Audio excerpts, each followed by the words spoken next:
Welcome to What Is It About the Weather, where weather is always the theme, but the weather, that's not really our topic. So this week we're going to be talking about the connection between weather and gift giving. How much snow do you really want to make sure you get the most gifts, right?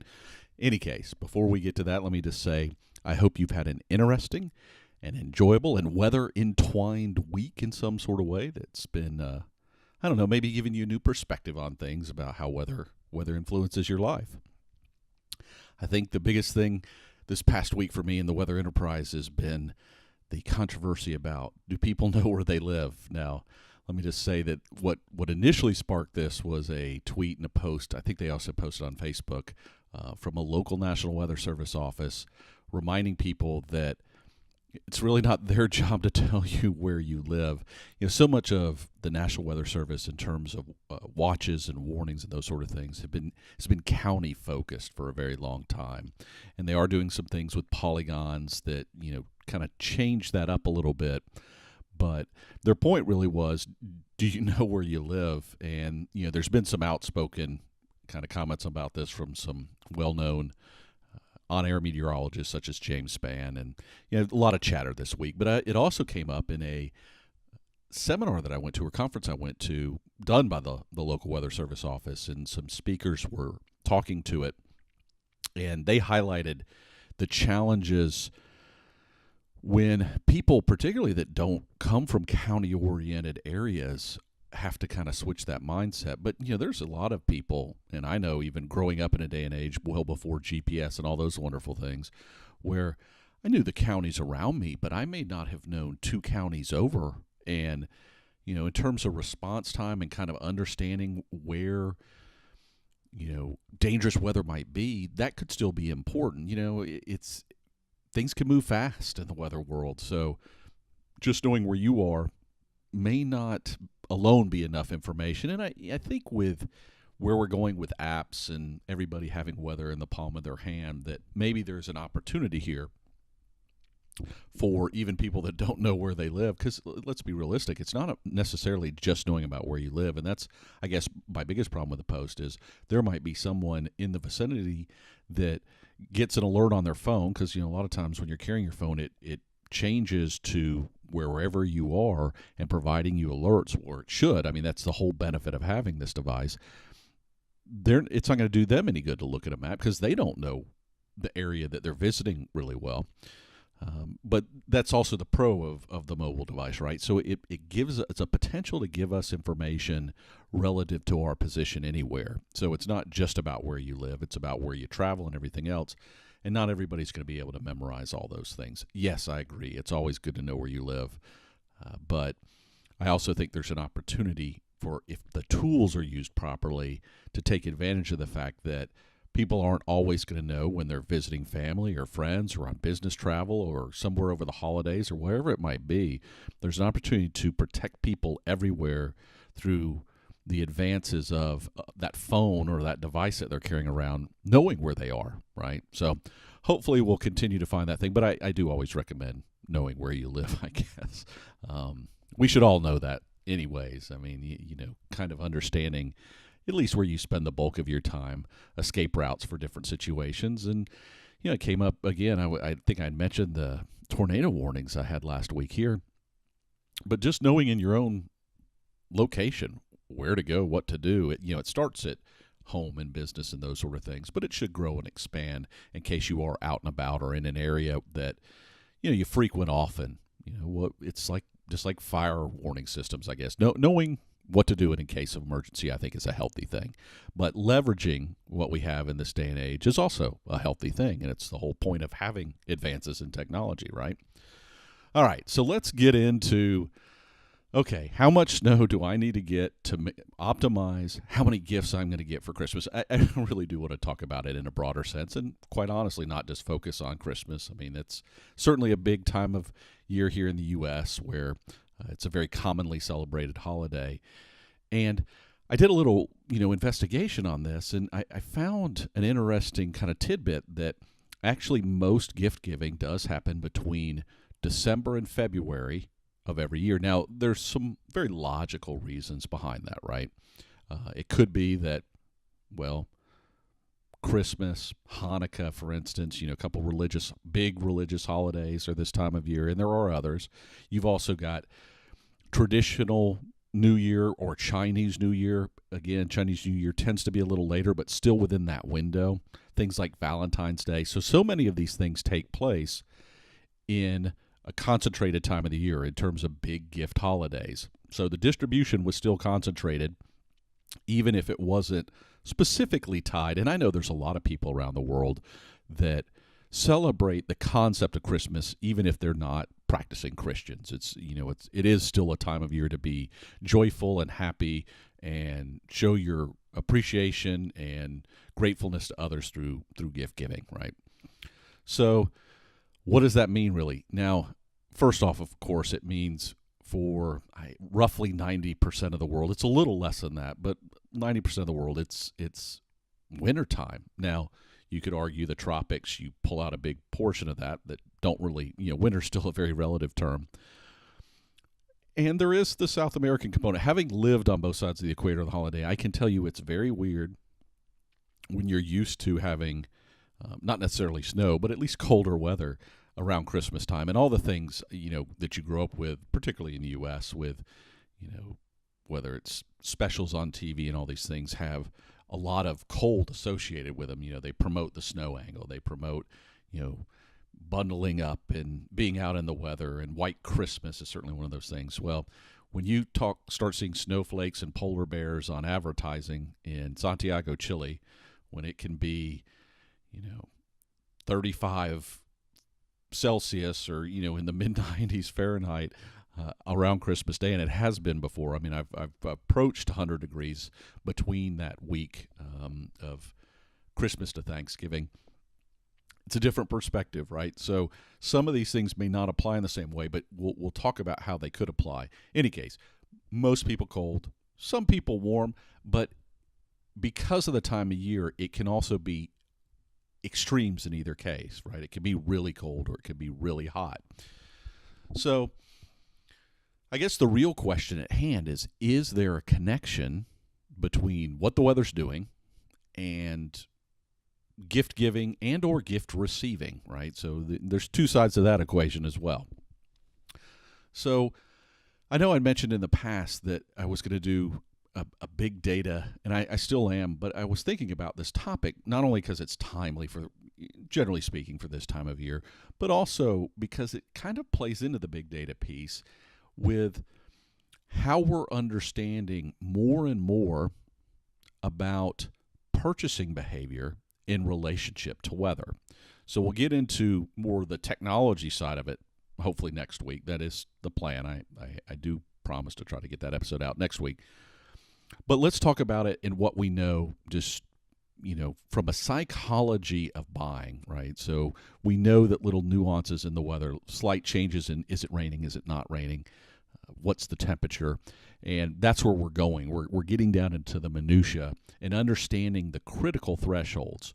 But generally speaking, what we know from traditionally, and again, I'm going to reference more, I guess, the U.S., North American, and European perspective. And some of this applies in other areas, potentially in slightly different ways. But the concept is as follows: that when it's gift-giving season, the ideal weather for traditional shopping is weather that it's not too cold, or you don't have such a high amount of precipitation that it keeps people from wanting to get outside, or even to the point where it's hazardous, right? To the condition, let's say a blizzard's coming through, people aren't necessarily going to leave their home to go shopping. I mean, some will, and a lot of it depends if you're in a more rural versus an urban setting, of course. But generally speaking, not too cold such that people don't want to get out in it, not too inclement in terms of precipitation going on. But the flip side of that is you also don't want it to be too warm, because what will happen is in a season that's supposed to be cold, and this could be true of the opposite in the southern hemisphere, is when the weather is opposite of normal, people are looking quite often to take advantage of it. So, if it's typically a warm season, it's cool. People may be doing more and be more active as opposed to being sedentary in their house. And it's the flip side in the northern hemisphere where people are saying, I want to get outdoors. Winter's supposed to be upon us, but this is a great day. Maybe go to the lake, maybe, just be outside and not be confined to doing shopping. So that's really what you're looking for, ideally. And again, as we understand more, we'll start to get a better appreciation of the precise thresholds that are really in play there. And this could have to do also with why people might go to an indoor mall versus an outdoor shopping setting, or where stores are, you have to go outside from store to store, and that could come into play. But there's also a new psychology coming into it that relates to online shopping, right? So what may be bad for traditional brick and mortar may be ideal for online shopping. So as an example, let's say there's a big snowstorm going on outside and it's cold, and you just look at it and go, I'm going to stay in, watch a movie, but while I'm on a movie, I'm going to pull out this little tablet here or a little laptop computer, and I'm going to do some shopping, right? It's perfect. Whereas again, if the weather is nice outside or it's just pleasant to be out and be around people, you may pick up and go shopping even if you're more of a traditional online shopper. So there's not as much research in that area yet. But again, hopefully with the advances we're making and the amount of data we'll have going forward in time, we can continue to better understand all those things. And trust me, the online people, while I know online shopping is picking up, they're going to reach a maturation point where they need to understand the nuances of when to push a certain thing. Whether it's, it's the whole thing I talked about with Black Friday and Cyber Monday. Well, they have the flexibility that it doesn't have to be on a Monday.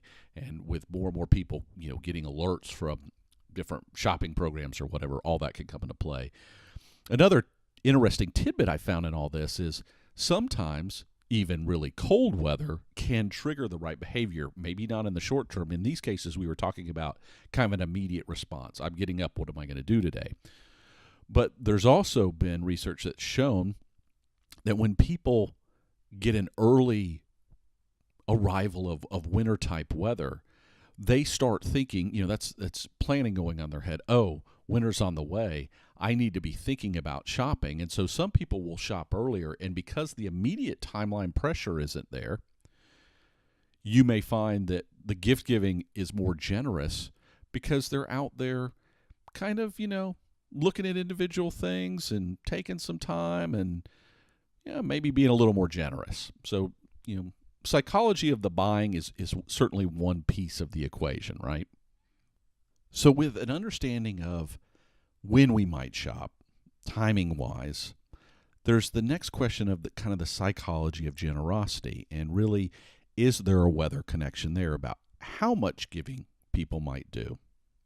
So this one is a little trickier, and there wasn't a lot of good research. I looked into things, you've probably heard of the cuddle hormone before, and there was some alluding to a connection, and even I did I saw a review, and I've mentioned this before, like where they do a review of literature that's out there and they talk about all of them, and then they specifically said that there had not been a solid study between this hormone that comes out, and it's a very interesting hormone. Go read about it sometime if you want to go off on a science binge somewhere, because it has everything to do, from how mothers and children become bonded in the young years, even the labor during the birthing process where this hormone comes into play, but why we pick mates and stay with them for a long time, etc.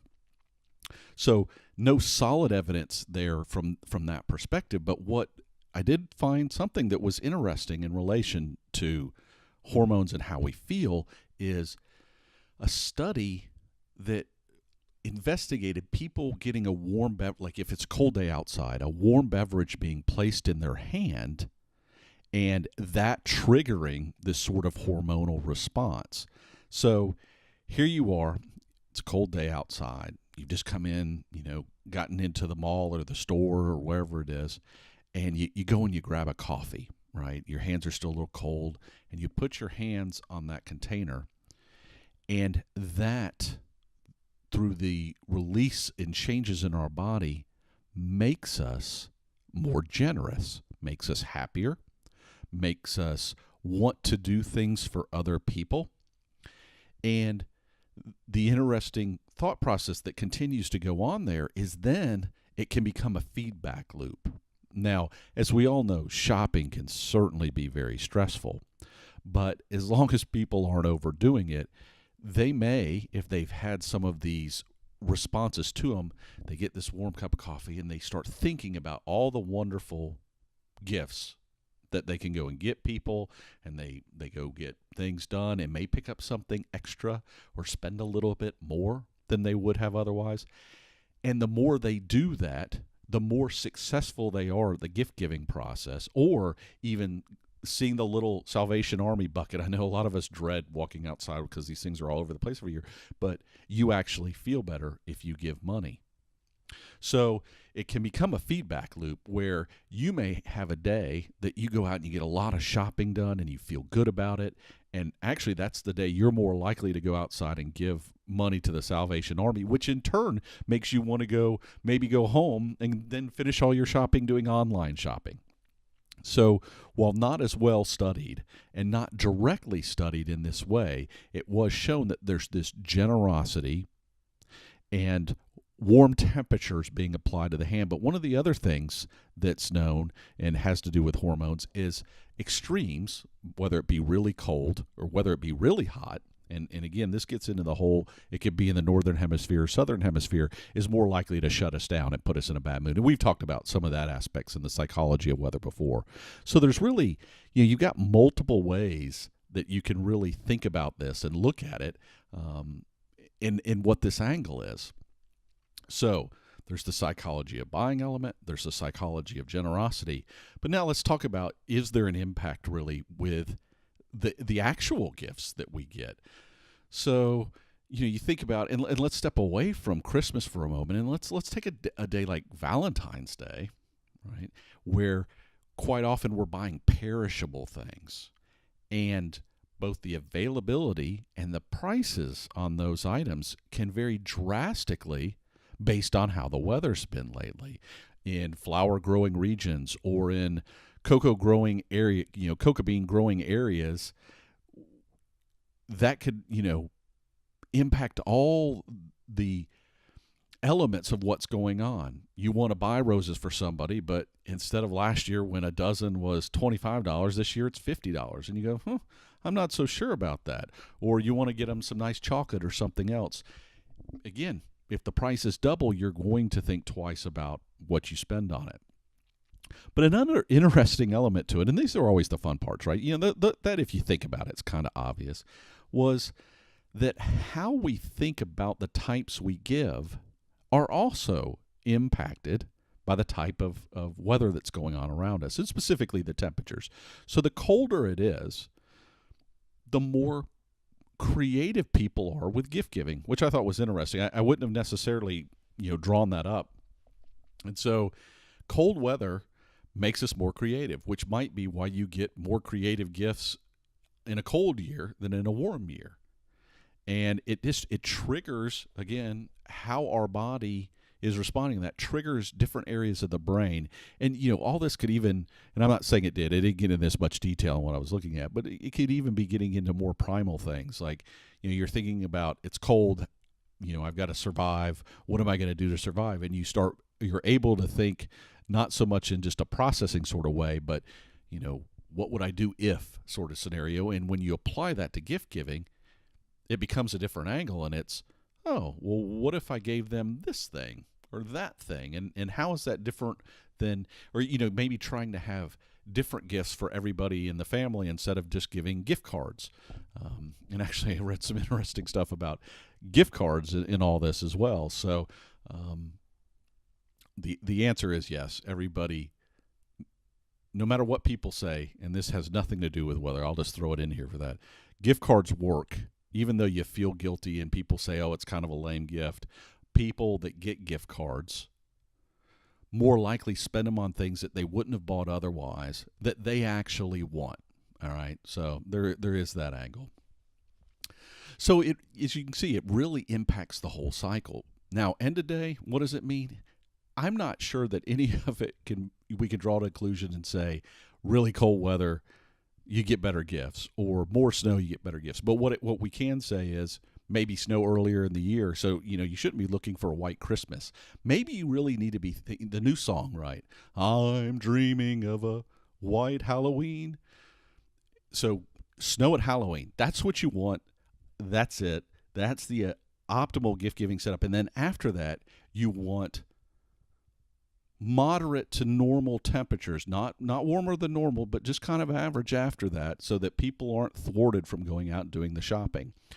Or in this day and age, and this is the argument, right, with online shopping so readily available, it doesn't matter what the weather is after that. As long as they've got it triggered in their head they need to be shopping, they're going to go out and shop. It's just which avenue they tend to do it on. So no perfect answer, but it is clear that how we, in certain times, respond and our level of giving did seem most influenced by the warm aspect, but not necessarily just warmer than normal temperatures. But the other thing that was in all this, and again, it's not a weather thing, is if you want to get more gifts or feel good about it, hugs and all this stuff, and this gets into that same hormone, the more physical contact we have with, and it could be animals as well, whether you like you have a pet or whatever else. That's why we feel better when we interact with animals, etc. It's the same thing, but it can impact. If you want to get in a good mood to go shopping, here's what you do, right?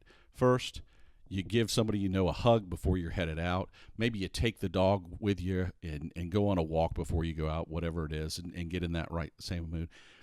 Go out when it's a little cold outside, so that whenever you get to where you're going, you can get that nice hot beverage, feel good about it. You'll be more generous. Even if it's not in the monetary level you're giving, it'll be the thought that you put into it, right? So it's a win-win all the way around for both the giver and the receiver.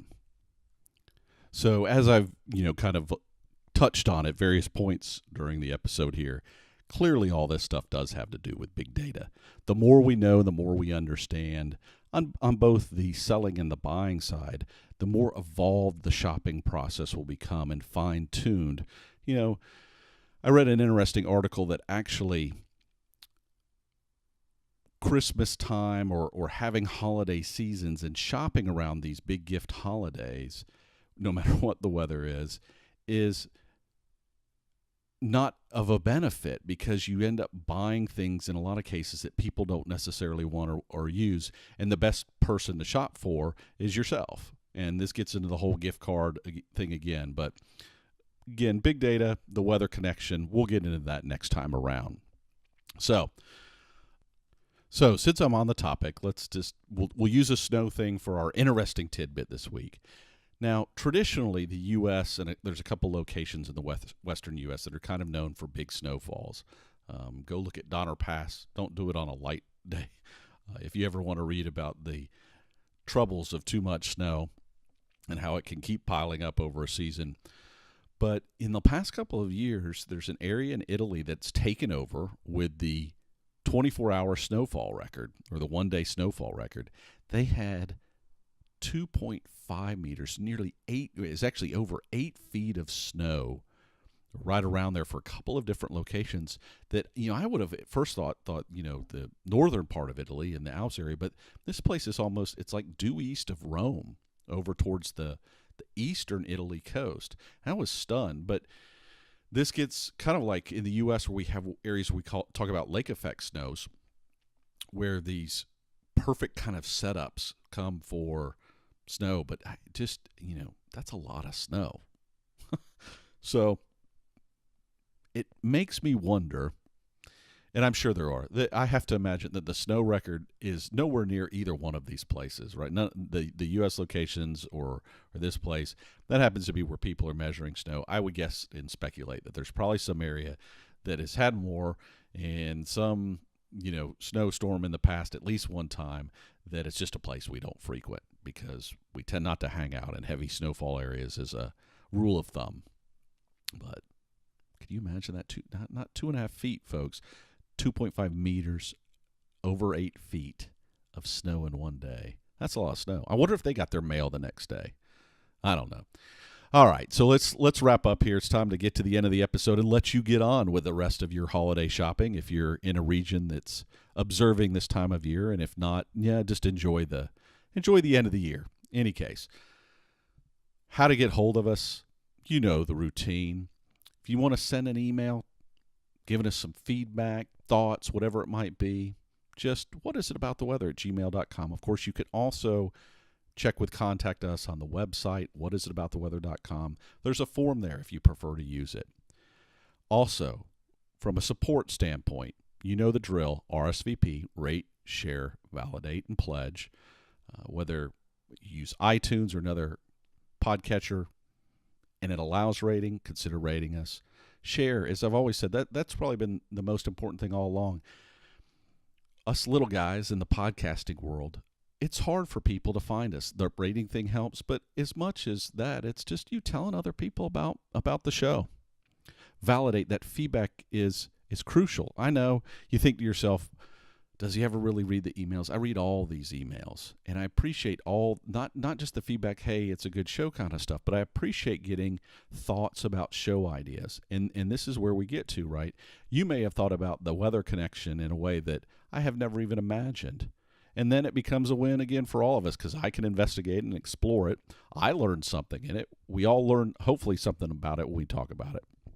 And, of course, lastly, pledge.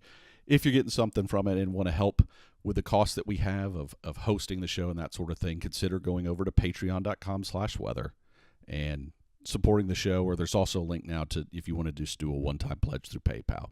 Any way you help us, it's greatly appreciated. So may you have, until next time, a interesting, enjoyable weather life, but may it also find its way into areas that you never imagined in a way that makes you go, I hadn't thought about that. Because as we all know, there's much more to weather than the weather itself.